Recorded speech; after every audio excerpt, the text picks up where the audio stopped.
600 కోట్ల పెండింగ్ బకాయిలు చెల్లించాలంటూ formula racing నిర్వాహకులు వచ్చి తనను కలవడం వల్లే అసలు విషయం వెలుగులోకొచ్చిందని ముఖ్యమంత్రి రేవంత్ రెడ్డి వెల్లడించారు. రేసింగ్ నిర్వాహకులు వచ్చి తనను కలుస్తామని చెప్పడం వల్లే అనుమతి ఇచ్చానని, వారితో ఫోటో దిగినట్లు వివరించారు. ప్రభుత్వం సహకరిస్తే మరోసారి ఫార్ములా రేసింగ్ నిర్వహిస్తామని అడిగారన్న సీఎం ఆ విషయంపై ఆరా తీయడం వల్లే కేటీఆర్ బాగోతం బయటకు వచ్చిందని తెలిపారు. రేసింగ్ నిర్వాహకులతో కేటీఆర్ కుదుర్చుకున్నది 55 కోట్ల ఒప్పందం కాదని సీఎం రేవంత్ రెడ్డి తేల్చి చెప్పారు. మంత్రివర్గం ఆమోదం లేకుండా ప్రజాధనాన్ని దుబారాగా ఎలా ఖర్చు చేస్తారని రేవంత్ రెడ్డి ప్రశ్నించారు. ఎఫ్ఈఓ సంస్థకు సంబంధించిన ప్రతినిధి ఈ కార్ రేస్లకు సంబంధించి చర్చించాలంటే నేను అపాయింట్మెంట్ ఇవ్వకుంటే ఎందుకుంటా అధ్యక్ష? ఆ సంస్థకు సంబంధించిన ప్రతినిధి నన్ను కలిసి నాకు వాళ్ళు జరిగిన లోపాయకారి ఒప్పందాల గురించి చెప్పి దీన్ని నువ్వు సహకరించాలని అడిగినప్పుడు శాఖ నుంచి సమాచారాన్ని తెప్పించుకొని ఇది తెలంగాణ రాష్ట్ర ప్రజలకు సంబంధించిన సొమ్ము, హైదరాబాద్ నగర అభివృద్ధి కోసం మాత్రమే వాడాలి, కొద్ది మంది తోసుకుంటే కుదరదు అని చెప్పి వివిధ సందర్భాలలో అధికారుల నుంచి సమాచారాన్ని సేకరించి అధికారులకు పై అధికారులు నోటీసులు ఇచ్చి వాళ్ళు ఇచ్చిన రిప్లైల ఆధారంగా దాన్ని విచారణ చేపట్టాలి అని చెప్పి ఈరోజు ఫిర్యాదు చేసినాం అధ్యక్ష. హెచ్ఎండిఏ ఖాతా నుంచి కోట్ల డబ్బు లండన్లోని కంపెనీకి వెళ్లిందన్న సీఎం రేవంత్ రెడ్డి రేసింగ్ నిర్వాహకులకు పౌండ్స్లో నిధులు చెల్లించారని స్పష్టం చేశారు. ఆర్బీఐ అనుమతి లేకుండానే ప్రభుత్వ సొమ్మును ఏ విధంగా విదేశాలకు తరలిస్తారని ప్రశ్నించారు. న్యాయ నిపుణులతో పాటు అన్ని అంశాలు పరిశీలించిన తర్వాత గవర్నర్ అనుమతి ఇచ్చారని చెప్పారు. అక్రమాల బాగోతం తేల్చేందుకే విచారణకు ఆదేశించినట్లు ముఖ్యమంత్రి వివరించారు. 55 కోట్లు అంటుండు అధ్యక్ష, వీళ్ళు చేసుకున్నది 600 కోట్లు ఇయనికే. 55 కోట్లు ఇవ్వగానే నేను పట్టుకున్నా అధ్యక్ష. 55 కోట్లు ఇవ్వగానే నేను పట్టుకున్నా కాబట్టి 500 కోట్లు మిగిలిపోయినాయి అధ్యక్ష. లేకపోతే నేను జర్ర అని అయిపోతుందని నేను జర్ర అంటే 600 పోతుండే అధ్యక్ష. 55 కోట్లు చిన్న అమౌంట్ అధ్యక్ష ప్రజలది. ప్రభుత్వ సొమ్ముకు జవాబుదారీతనంగా ఉండాల్సిన ప్రజాప్రతినిధులు 55 కోట్లు పోతే ఏమైంది? ఇవాళ ఈ రేసులు అంటాడు, ఫార్ములా రేసులు అంటాడు, ఎల్లుండి రేసు గుర్రాలతో కూడా ప్రతిష్ట వస్తుందంట, ఆ తర్వాత జువ్వా కూడా ఇది అంటాడు, ఆ తర్వాత గుట్కా కూడా అంటాడు, ఆ తర్వాత డ్రగ్స్ కూడా అంటాడు. ఇవన్నీ కూడా ఏదో రకంగా పాపులారిటీ తెచ్చేటివే కదా అధ్యక్ష.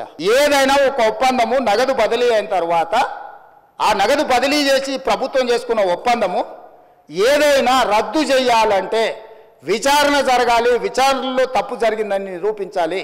తప్పు జరిగిందని నిరూపించిన తర్వాతనే చట్ట ప్రకారము రద్దు చేయడానికి అవకాశం ఉంటుంది. హెచ్ఎండిఏలో 100 కోట్లు విదేశాలకు తరలించి ఆ విదేశాలలో మీరు ఎట్టెట్లా వంచుకుంటారో ఎవరెవరు ఈ నుంచి నువ్వు ఎఫ్ఈఓ ఖాతాలకు పోయిందో చూపిస్తున్నావు. ఎఫ్ఈఓ ఖాతాల నుంచి లండన్లో ఎవరి ఖాతాలకు పోయినా మళ్ళీ అవతల ఎవరు తేల్చాలి అధ్యక్ష? విచారణ చేయకుండా తేలుతుందా అధ్యక్ష? ఈ కార్ రేసింగ్పై ఏసీబీ విచారణ జరుగుతున్నందున ఎక్కువ వివరాలు వెల్లడించలేనన్న సీఎం అక్రమాలు జరిగిన తీరును త్వరలోనే ప్రజల ముందు ఉంచుతామని స్పష్టం చేశారు.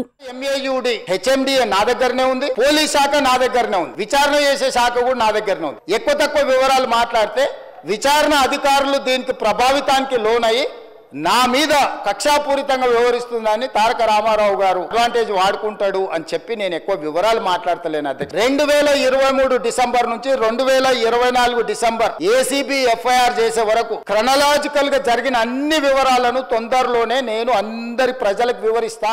అక్రమాల బాగోతం బయటపడిందనే ఉద్దేశంతోనే శాసనసభ నడవకుండా బీఆర్ఎస్ సభ్యులు అడ్డుకునే ప్రయత్నం చేశారని రేవంత్ రెడ్డి వివరించారు.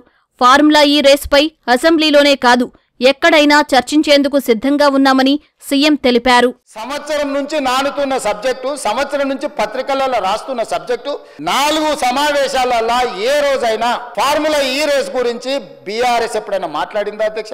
ఎట్టి పరిస్థితుల్లో చర్చ జరగాల్సిందే. ఈ సభను నడవనీయం. ఏంటి అధ్యక్ష దురహంకారం? అధికారం పోయినా మారలేదు, డిపాజిట్లు పోయినా మారలేదు, ఈ రోజు మెదడు కూడా పోయినట్టుంది అధ్యక్ష వాళ్ళు చేస్తున్న అల్లరి చిల్లర పనులు చూస్తుంటే.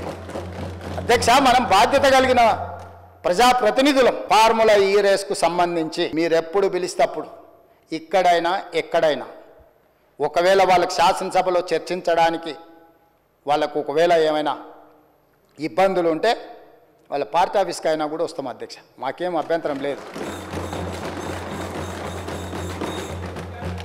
అంటే ఈరోజు మీరు తప్పించుకోవడానికి, మీరు చేసిన నేరాలను కప్పిపుచ్చుకోవడానికి ఈ రకంగా సభను అవమానించి తమరిని కించపరిచే విధంగా మాట్లాడి సభా గౌరవాన్ని, ఆ కుర్చీ మర్యాదను మంటగలిపి చర్చనే జరగొద్దు, బిల్లే పాస్ కావద్దు, ఈ భూములు ప్రజలు రైతులు బాగుపడొద్దు అని ఒక కుట్రపూరితమైన నేరాపూరితమైన ఆలోచనతోటి ఈరోజు వాళ్ళందరూ అట్లా ఆటవికంగా వ్యవహరించే వాళ్ళ పట్ల తమరు నిశితంగా ఆలోచన చేసి ఒక మంచి నిర్ణయం తీసుకోవాల్సిన సమయం వచ్చేసింది అధ్యక్ష. మీరు కూడా కొంచెం కొరడా జల్పించాల్సిన పరిస్థితులు వచ్చినట్టు నాకు అనిపిస్తుంది అధ్యక్ష.